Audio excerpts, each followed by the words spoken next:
जय माता दी। नवरात्रि का पूजन माँ दुर्गा के 9 रूपों को समर्पित होता है। इससे घर में शक्ति, शांति और समृद्धि का विकास होता है और घर व मन से सारी नकारात्मक ऊर्जा दूर हो जाती है। लेकिन इसे करना कठिन होगा, यह जानकर हम पूरी पूजा विधि नहीं कर पाते। आज इस वीडियो में मैं आपको माता रानी के 9 दिनों की पूजा के बहुत ही सरल और बहुत आराम से करने वाली विधि बताऊंगी, जिसमें आपको बहुत ज़्यादा परेशान भी नहीं होना पड़ेगा और माता की भक्ति भी पूर्ण श्रद्धा से होगी। बस इतना याद रखिएगा, पूजा में नियम से ज़्यादा निष्ठा ज़रूरी है। तो अगर कुछ भूल चूक भी हो जाए तो माता रानी से क्षमा मांग ले। माँ बड़ी दयालु हैं, सब गलतियों को क्षमा कर देती हैं यदि पूजा भक्ति में पूर्ण श्रद्धा भाव हो। तो आइए वीडियो शुरू करते हैं। सबसे पहले सामग्री की बात करें तो सामग्री के लिए हमें लोटे की आवश्यकता होती है कलश स्थापना के लिए। ये किसी भी धातु का हो सकता है, मिट्टी, तांबा, कांसा, पीतल, फूल, सोना, चांदी, अपने सामर्थ्य के हिसाब से। लेकिन सबसे अच्छा तांबे का होता है क्योंकि इसमें औषधीय गुण भी होते हैं। तो लोटे को सबसे पहले बहुत अच्छे तरीके से साफ़ कर लें और उसमें रक्षा बांध दें। उसके पश्चात आम के टल्लों की, पंच पल्लव की ज़रूरत होती है। इसमें आम का पत्ती, अशोक का पत्ती और पान का पत्ती हम इस्तेमाल कर सकते हैं। मुझे आम की पत्तियाँ आसानी से मिल गई तो मैं आम के पत्तियों का इस्तेमाल कर रही हूँ। इसे 9 दिन के लिए हमें कलश स्थापना करना है तो हमें डंडी थोड़ी बड़ी रखनी चाहिए ताकि पत्तियाँ 9 दिन तक ताज़ी हरी भरी बनी रहें। तो इसके लिए हम आम के पूरे गुच्छे को लेंगे और उसमें से जो सड़ी गली पत्तियाँ हैं उसे निकाल कर बाकी को डंठल सहित तोड़ लेंगे। अब गंगा जल की आवश्यकता पड़ेगी, कुछ शुद्ध जल की आवश्यकता पड़ेगी ताकि गंगा जल की बूंदें इस शुद्ध जल में मिला के हम कलश को उसके पूरे मुख तक भर सके ताकि 9 दिनों तक वो रहे। घट को यानी कलश को पूरे उसके मुख तक भरना चाहिए। अब कलश में डालने के लिए हमें एक खड़ी हल्दी जो कहीं से भी टूटी ना हो, फूल सहित लौंग, लौंग फूल वाले होने चाहिए, टूटे ना हो, इलायची, एक सुपारी, एक सिक्का, अक्षत, रोरी और दुर्वा भी ले सकते हैं, जो आपको मिले इनमें से आप रख लें, लेकिन ये इतना आवश्यक है। अब अक्षत जैसे मैंने बताया, टूटे हुए चावल नहीं होने चाहिए, खड़े खड़े लंबे बासमती के चावल होने चाहिए। पूजा के दुकानों पे अक्षत के चावल बहुत ही आसानी से मिल जाते हैं। अब कलश पे रखने के लिए नारियल ले लें। नारियल पूरे जटाजूट के सहित होना चाहिए और नारियल का जो मुख होता है, जो आँख होती है, वो जो भी पूजा कर रहा है वो अपने तरफ करके रखता है या फिर बहुत लोग इसे ऊपर की ओर भी रखते हैं। तो याद रखिए, नारियल का ये भाग जहाँ नारियल की आँख होती है उसे ही अपनी ओर करके रखा जाता है। इस पे लपेटने के लिए हमें रक्षा चाहिए, लाल कपड़ा चाहिए, रक्षा यानी मौली जिसे कहते हैं। तो ये सारी सामग्रियाँ हमें लगेंगी। तो चलिए पूजा शुरू करें। पूजा के लिए सबसे पहले स्थान को साफ सुथरा पवित्र कर लें, गंगा जल छिड़क लें। अगर ईशान कोण है तो बहुत अच्छा, नहीं तो उत्तर पूर्व की ओर चौक पूर लें जहाँ पे हमें चौकी रखना है। ये आटे से बनाई जाती है, आपके यहाँ जैसी बनती हो वैसे बना लें। उसके बाद वहाँ पे एक साफ़ चौकी रखें, फिर से उस पर गंगा जल छिड़कें और अगर नया मार्किन का लाल कपड़ा है तो उसे बिछा दें, नहीं तो पुराना भी धो के बढ़िया से साफ़ सुथरा सुखाकर आप इस पर बिछा सकते हैं। उसको चारों ओर से सजा लें। अगर फूल पत्ती से नहीं सजा रहे हैं तो इस लाल कपड़े पे पीला कपड़ा रख के माता की कोई भी प्रतिमा, मूर्ति आप रख सकते हैं। माता की प्रतिमा रखने से पहले याद रखें वहाँ पे थोड़ा सा चावल छिड़क दें या गेहूँ छिड़क दें। इससे थोड़ा धन धान्य के ऊपर माँ बैठती हैं तो ये शुभ होता है। मैंने यहाँ किया था लेकिन वीडियो में मैं नहीं रिकॉर्ड कर पाई। उसके बाद मिट्टी का एक ऐसा बर्तन आता है जिसमें हम जौ बोएंगे, क्योंकि नवरात्रि कलश स्थापना में इसका भी बहुत महत्व होता है। ये माँ की भक्ति हमारे जीवन में किस तरह से सुख, समृद्धि, प्रगति लाती है उसका संकेत होता है। तो इस तरीके से आप इसमें स्वास्तिक बना लें, चारों ओर से रोरी से थोड़ा सा डिज़ाइन कर लें। अब इसमें साफ़ मिट्टी डालें। मिट्टी बालू मिट्टी होनी चाहिए, साफ़ मिट्टी होनी चाहिए, ऐसी जगह की मिट्टी ना हो जिसमें जानवर जाके गंदगी करते हों। तो मिट्टी साफ़ लें। अब ये जौ है, जौ को और गेहूँ है, इसको मिक्स करके मैंने रखा था। इसे आप चारों ओर से अच्छी तरीके से फैला दें। किनारे किनारे फैलाएं क्योंकि मुझे बीच में कलश रखना है। तो मैं किनारे किनारे इसे डालूंगी और इसमें हल्का सा पानी का छिड़काव कर दें, या मिट्टी पहले गीली रहे तो पानी का छिड़काव करने की ज़रूरत नहीं है। तो मैंने मिट्टी में ही पहले पानी मिला लिया था। अब मैंने चारों ओर से जौ और गेहूँ छिड़क दिया है। अब रोज़ इस पर थोड़ा थोड़ा पानी का छिड़काव करेंगे ताकि ये अच्छे से उग जाए। और कहते हैं अगर ये हरी भरी सुंदर से उगती हैं तो इसका अर्थ होता है कि माता हमारे जीवन में हरियाली, सुख, समृद्धि बनाए रखेंगी। तो जौ बोने की ये विधि मैंने आपको बता दी, बहुत ही सरल है। बस मिट्टी साफ़ सुथरी रखनी है और उसमें जौ और गेहूँ के बीज डालने के बाद हल्का सा पानी का छिड़काव करना है। यदि आपको मिट्टी का बर्तन ना मिले तो आप स्टील के ऐसे किसी भी प्लेट में भी कर सकते हैं। स्टील के प्लेट में वही मिट्टी डालें, उसके बाद उसमें गेहूँ या जो जौ है उसको बिछा दें, फिर ऊपर से मिट्टी डालें और फिर पानी का छिड़काव करें। तो आप दोनों में से कुछ भी कर सकते हैं, मैंने यहाँ पे मिट्टी के बर्तन में किया। अब हम फिर से कलश लेंगे। कलश को हमें कभी भी खाली नहीं रखना चाहिए, उस पे रक्षा यानी जिसे मौली कहते हैं वो बांध लेना चाहिए। उसके बाद उसमें स्वास्तिक और ओम बना सकते हैं आप। इससे कलश बहुत ही शुभ संकेत देता है और देखने में भी अच्छा लगता है, और जब पूजा का स्थान साफ सुथरा और भक्तिमय लगता है तो वहाँ से जुड़ाव भी बहुत हो जाता है। सजावट का मतलब ही यही होता है कि उस स्थान को हम इतनी ऊर्जावान बना देते हैं कि हमें बार बार वहाँ जाना, वहाँ बैठना अच्छा लगने लगता है। अब उसमें जो वस्तुएं मैंने बताई थी वो सारी डालेंगे, जैसे हल्दी, सुपारी, सिक्का और दुर्वा घास, अक्षत, और ये सब कुछ डालने के बाद हम इसमें थोड़ा सा बताशा डाल देंगे प्रसाद के लिए, क्योंकि कलश में हम ये मानते हैं कि सारी देवी देवताओं का वास होता है, तो उसमें हम थोड़ा बताशा या मिश्री भी ऐड कर देंगे। अब आम की जो पत्तियाँ मैंने ली थी उसको भी हल्दी कुमकुम का टीका कर देंगे। देखिए जैसे मैं यहाँ कर रही हूँ, हल्दी कुमकुम का टीका करने से इन पत्तियों को भी सम्मान प्राप्त होता है और इस तरह से कलश देखने में भी बहुत खूबसूरत आकर्षक लगता है। और इस तरह से देखिए जैसे मैंने यहाँ किया है वैसे हल्दी कुमकुम करके कलश के ऊपर रख दें। उसके बाद उसके ऊपर एक चावल से भरा हुआ प्लेट रख दें, और मिट्टी का कलश है तो उस पर रखने का ढक्कन आता है, वो उसमें रखें और नारियल को लाल कपड़े में लपेट कर रक्षा से यानी मौली से बांध लें और नारियल का मुख अपनी तरफ रखें। तो देखिए इस तरह से हमने कलश स्थापना कर ली, घट स्थापना कर ली। कितनी ही सरलता से और बहुत ही सुंदर तरीके से, ये देखने में भी सुंदर लग रहा है और इसकी विधि भी बहुत ही आसान और सरल है।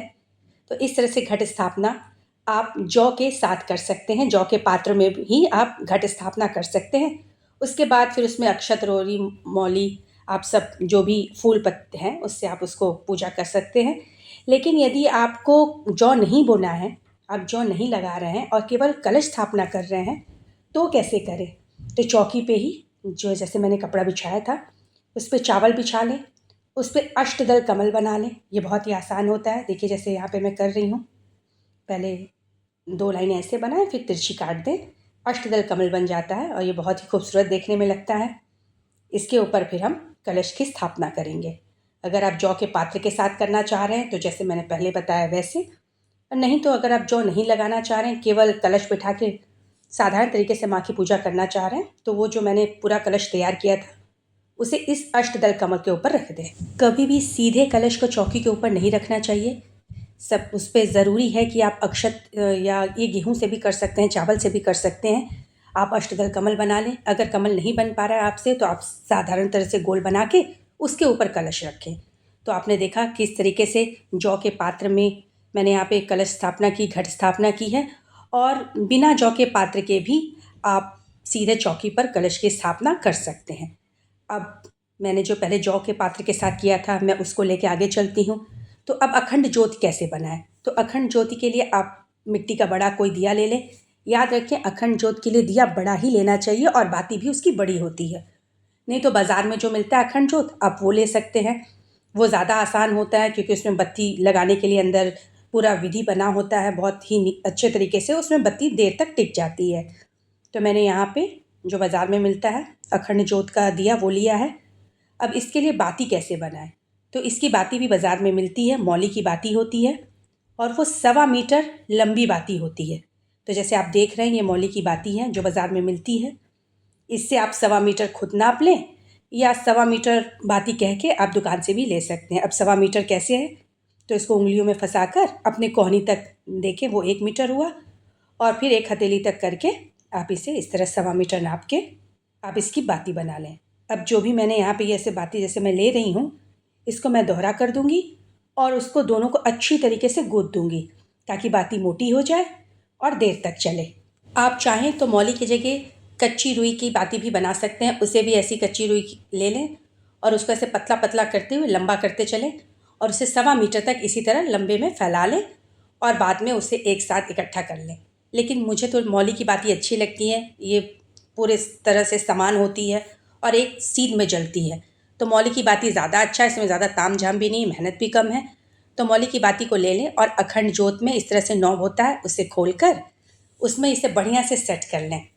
अब देखिए जैसे इसमें जैसे बना होता है, आपको जब अखंड जोत लेंगे तो आपको पता चल जाएगा कि उसमें कैसे लगाते हैं। बाती बहुत लंबी नहीं लगानी है, बाहर निकालनी है, छोटी सी ही निकालें ताकि कार्बन होता जाए तो हम उसे क्लियर करते जाएं। और बाकी बचे हुए हमारी जो भी बाती है उसे उस दिए में अच्छी तरह से फैला दें ताकि वो उलझे नहीं और खींचने में आराम से निकल जाए। अब उसके बाद अखंड जोत को भी जलाने से पहले चौकी पे डायरेक्ट नहीं रखते हैं, इसके लिए भी पहले अक्षत से एक सुंदर सा अष्टदल कमल बना लें और याद रखें जिधर से आप बैठेंगे उधर से दाहिनी ओर होना चाहिए, यानी राइट हैंड साइड, और वहाँ पे आप अखंड जोत को रखें और अपने बाईं ओर यानी लेफ्ट हैंड साइड कलश को। अब माँ की तरफ से ये उल्टा होगा। अब इस जोत में आप घी से भी अखंड जोत को जला सकते हैं और तिल के तेल से भी, जो भी आपकी श्रद्धा है। और अगर आप अखंड जोत नहीं जलाना चाहते हैं तो बिना अखंड जोत के भी आप ये कर सकते हैं। ये ऑफिस वालों के लिए थोड़ा मुश्किल हो जाता है। अब देखिए यहाँ पे मैंने जौ का पात्र अलग रखा है, अष्टदल कमल पे अपने कलश की स्थापना अलग से की है और अब मैं चौकी पर गणेश जी को बिठा रही हूँ, क्योंकि कोई भी पूजा विघ्नहर्ता की पूजा से पहले नहीं किया जा सकता। तो पहले गणेश जी के लिए, उसके बाद मैं यहाँ पे 9 सुपारियों के रूप में 9 ग्रह को बिठा रही हूँ। तो पहले प्रथम पूज्य गणेश जी, फिर 9 ग्रह, और यहाँ पे मैंने अष्टदल कमल पे अपने कलश की स्थापना की और पीछे मैंने जौ के पात्र को रखा है। मैं चाहती हूँ कि मेरे जौ बहुत सुंदर से निकले, इसलिए मैंने जौ के पात्र को अलग से रख दिया है। इनमें से मैंने 3 विधि बताई, आप तीनों में से कुछ भी कर सकते हैं। जौ के पात्र के साथ भी आप अपने कलश की स्थापना कर सकते हैं। कलश की स्थापना चौकी पे अकेले भी कर सकते हैं बिना जौ के पात्र लगाए हुए, और दोनों को भी एक साथ एक पास रख के कर सकते हैं। अब यहाँ पे अखंड जोत हो गया, तो क्या क्या करना है? गणेश जी की स्थापना, 9 ग्रहों की स्थापना, अखंड जोत की स्थापना, कलश की स्थापना, जौ के पात्र की और माता की तस्वीर मूर्ति की। अब सब पे गंगा जल छिड़केंगे पुनः एक बार पूजा से पहले। अब जैसे हमने गंगा जल छिड़का, उसके बाद पहले गणेश जी की पूजा करेंगे, उन्हें हल्दी कुमकुम का टीका करेंगे, फिर माँ के सभी स्वरूपों को करेंगे, माँ को करेंगे। फिर उसी तरीके से हम अपने कलश की, अपने जौ के पात्र की और अखंड ज्योति की और समस्त 9 ग्रहों की। और पूजा के बाद गणेश जी को हम जनेऊ अर्पित करेंगे और माता रानी को वस्त्र अर्पित करेंगे, और वस्त्र के रूप में सारे 9 ग्रहों को हम मौली का टुकड़ा छोटा छोटा काट के अर्पित कर देंगे वस्त्र के रूप में। और उसी तरह वही मौली का टुकड़ा हम अपने कलश पर, अपने घट पर और अपने पात्र पे जौ के और अखंड जोत पे रखेंगे। अब माता को हम माला का हार पहनाएंगे, पुष्पों का हार पहनाएंगे। फूल से एक अलग ही ताजगी आती है, और उसके बाद वही माला फूल हम कलश और बाकी जगहों पे चढ़ाएंगे। माँ का प्रिय फूल गुड़हल का फूल, उसे हम माँ को अर्पित करेंगे, कलश को अर्पित करेंगे, अपने अखंड जोत पे पुष्प अर्पित करेंगे, 9 ग्रहों को, गणपति जी को। अब उसके बाद हम माँ को भोग चढ़ाएंगे। भोग में आप फल, मेवा, मिश्री कुछ भी चढ़ा सकते हैं, लेकिन जो 9 दिन का व्रत होते हैं वो ज़्यादातर मेवे और फल चढ़ाते हैं, या कुछ आप घर पे बना के चढ़ा सकते हैं। फिर माता को श्रृंगार अर्पित करेंगे। हम अगरबत्ती नहीं, धूप बत्ती का प्रयोग करेंगे, क्योंकि अगरबत्ती हिंदू धर्म में पूजा में वर्जित होता है। तो हम धूप बत्ती दिखाएंगे माँ को। एक अलग से दिया भी बना लेंगे आरती के लिए। अब यहाँ पे हमने हवन किया। हवन के लिए हमने एक मिट्टी के पात्र में थोड़ी सी लकड़ियाँ और एक गोबर की उपली डाल दी है, और उसमें हवन की सामग्री से हवन करके दुर्गा कवच का, सुरक्षा कवच, दुर्गा सप्तशती का पाठ, दुर्गा चालीसा का पाठ, जो आप पाठ करना चाहें वो पूरा आप पाठ करें बैठ के, पूर्ण श्रद्धा भाव से करें। और अंत में गणेश जी की आरती और माता भगवती, माता दुर्गा की आरती करेंगे। भक्ति में माता से क्षमा मांगेंगे कि जो भी हमसे त्रुटियां हुई माँ उसे क्षमा करें, हमारी केवल निष्ठा भाव को देखें और माँ हमारी पूजा को स्वीकार करें। वस्तुएं कम ज़्यादा चलती हैं, लेकिन भक्तिपूर्ण होनी चाहिए। इसी के साथ जय माता दी।